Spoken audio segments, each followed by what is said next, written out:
In a recent article by Debkafaya, it reads, Gantz, IDF and other armies ready to strike Iran's nuclear capabilities.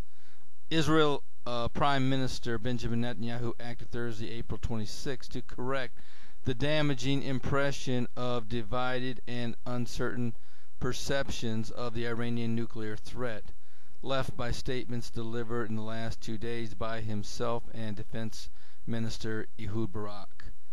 Israel's Chief of Staff, General Benny Gantz, rallied to the task with an ambiguous comment that other countries have readied their armed forces for a potential strike against Iran's nuclear sites to keep Tehran from acquiring nuclear weapons. The military force is ready. Not only our forces, but other forces as well, he said without elaborating. We all hope it will not be necessary to use this force, but we are absolutely sure of its existence.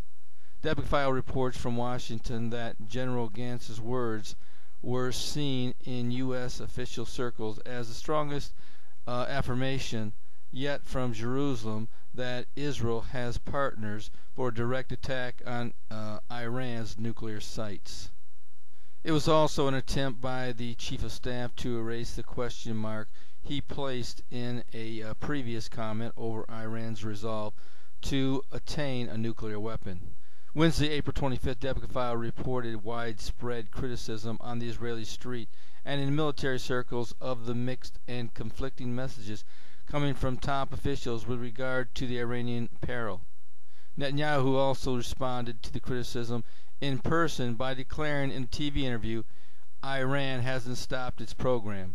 The centrifuges are still spinning as we speak. As you know, I don't deal in sensationalism, nor am I spinning anything in regard to this war. I'm not trying to build my subscribers or my website in any way. So I'm going to tell you the truth of what I believe is going to happen.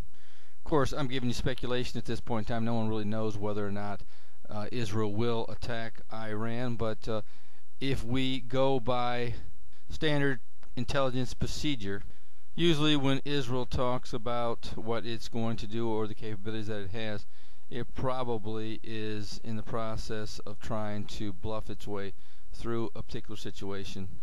Now, don't get me wrong, I am pro-Israeli to the core. The Bible is clear that when the dust does settle at the end of the 7-year tribulation period, the Lord will be the only one standing along with his people and those who have accepted him as Lord and Savior. But my speculation is that Israel will not attack Iran, but at the same time, I do not believe the Lord will allow them to become a nuclear power. As I said in past reports, I believe it's probably more likely that at some point in time after the tribulation period begins, that Russia will at some point ask Iran to partner with them as they lead an attack against Israel in the very near future. One other thing that should be mentioned, Israel did not name any of the countries that they are in partner with supposedly in this future attack. I've read a number of intelligence reports, and virtually all of them say that the only one that could pull off an attack of this magnitude would be the United States. I would think if it were the United States, they would have mentioned them as a partner pretty prominently. That also goes for any of the major European nations such as France, Spain, Germany, or Great Britain.